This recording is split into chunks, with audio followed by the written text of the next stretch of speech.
Hi friends, welcome to my channel. நம்ம இன்றைக்கி என்ன பார்க்க போகிறோன்னு பார்த்தீங்கன்னா, வழக்கமாக கோதுமை சப்பாத்தி செய்கிறத விட இப்போ டிஃப்ரெண்ட்டாக பச்சை பயிர் சேர்த்து அது கூடவே சூப்பரான ஒரு சப்பாத்தி ரெசிபி தாங்க எப்படி செய்யுதுன்னு பார்க்க போகிறோம்.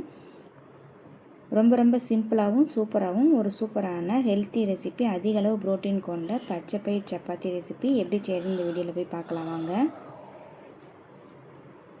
பச்சைப்பயிர் நைட்டே நல்லா ஊற வச்சுட்டேங்க. நல்லாவே ஊறிடுச்சு பாருங்கள். நல்லா இந்த மாதிரி கை விட்டு நல்லா அமுக்கி பிசைஞ்சு ஒரு தடவைக்கு 2 தடவை நல்லா கழுவி எடுத்துகிட்டு வந்துடலாம். இப்போ இந்த ஊறின பச்சைப்பயிர் எல்லாத்தையும் மிக்ஸி ஜாரில் சேர்த்துக்கலாம்.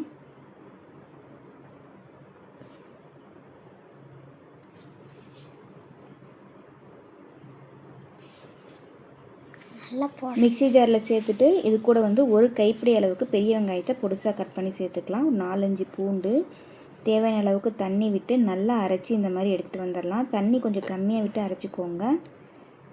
இப்போ அரைச்சி இந்த பேஸ்ட்டை ஒரு அகலமான பாத்திரத்தில் ஊற்றிக்கலாம். இப்போ ஒரு கைப்பிடி அளவுக்கு பெரிய வெங்காயம், பொடிசாக கட் பண்ண வரமிளகா, ஒரு கைப்பிடி அளவுக்கு முருங்கைக்கீரை, இப்போ இது எல்லாத்தையும் சேர்த்துட்டு நல்லா இந்த மாதிரி கலந்து விட்டுடலாம். இப்போ இது கூடவே கோதுமை மாவு இருக்கு இல்லைங்களா, அதை இந்த கப்பில் 2 கப் அளவுக்கு கோதுமை மாவு எடுத்துக்கலாம். தண்ணி எதுவும் சேர்த்தாமல் அந்த பச்சைப்பயிர் நம்ம அரைச்ச தண்ணி ஈரப்பதம் இருக்கு இல்லைங்களா, அதுலேயே மாவு நல்லா சப்பாத்தி பத அளவுக்கு பிசைஞ்சு எடுத்துகிட்டு வந்துடலாம்.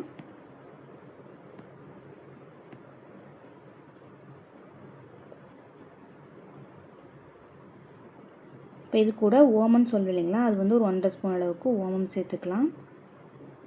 சேர்த்துட்டு அதோடய நல்லா இந்த மாதிரி கலந்து பிசைஞ்சு எடுத்துக்கலாம். தேவையான அளவுக்கு உப்பும் சேர்த்துக்கோங்க, தூளுப்பு சேர்த்துக்கோங்க. இது எல்லாத்தையும் சேர்த்துட்டு நல்லா சப்பாத்தி மாவு அளவுக்கு நல்லா இந்த மாதிரி உருண்டை திரட்டி வச்சுக்கலாம். கொஞ்சமாக இது மேலே ஆயில் சேர்த்துக்கலாம். ஆயில் சேர்த்துட்டு நல்லா சப்பாத்தி மாவு நல்லா உருட்டி எடுத்து வச்சிடலாங்க. ஒரு அரை மணி நேரம் நல்லா ஊறட்டும். நல்லா அமுக்கி இந்த மாதிரி நல்லா பிசைஞ்சு எடுத்துக்கலாம்.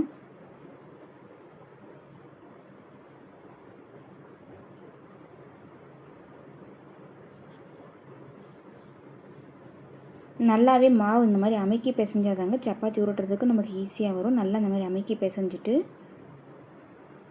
அப்படியே விட்டுடலாங்க. ஒரு அரை மணி நேரம் நல்லா ஊறட்டும். மூடி போட்டு விட்டுடலாம்.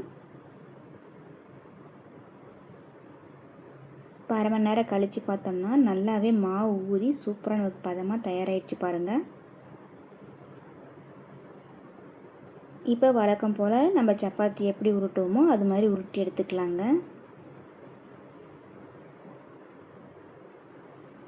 மாவு சேர்த்தும் தட்டிக்கலாம், அப்படி இல்லைன்னா ஆயில் சேர்த்தும் தட்டிக்கலாம். உங்களுக்கு எந்த மெத்தட் ஈஸியாக இருக்கோ அந்த மெத்தடில் தட்டிக்கலாங்க. இப்போ பாருங்கள், சப்பாத்தி உருட்டுறதுக்கு நல்லா ஈஸியாகவே வருது.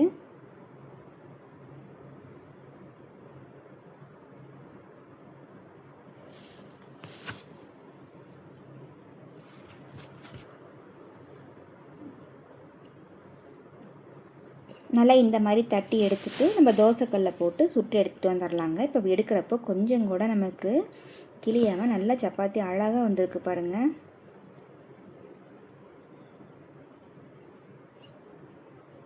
இப்போ தேவையான அளவுக்கு எண்ணெய் இல்லைன்னா நெய் விட்டுக்கோங்க. நல்லா ஒரு பக்கம் வெந்ததுக்கப்புறமா இன்னொரு பக்கம் நல்லா திருப்பி போட்டு நல்லா வேக வச்சு சப்பாத்தி எடுத்துகிட்டு வந்துடலாங்க. இதே மாதிரி எல்லா மாவையும் நம்ம சப்பாத்தி தட்டி எடுத்துகிட்டு வந்துடலாம். ரொம்ப ஹெல்த்தியான சூப்பரான பச்சைப்பயிர் சப்பாத்தி ரெசிபி எப்படி செய்யுதுன்னு நம்ம இந்த வீடியோவில் பார்த்தோம். எப்பயும் ஒரே மாதிரி செய்யாமல் டிஃப்ரெண்ட்டாக இந்த மாதிரி பெரியவங்களுக்கும் சின்னவங்களுக்கும் செஞ்சு கொடுங்க. நல்லா விரும்பி சாப்பிடுவாங்க. நல்ல ஹெல்த்தியான ரெசிபியும் கொடுங்க. இது கூட தொட்டுக்க நம்ம தக்காளி சட்னி தான் வச்சு சாப்பிட போகிறோம். தேங்க்யூ.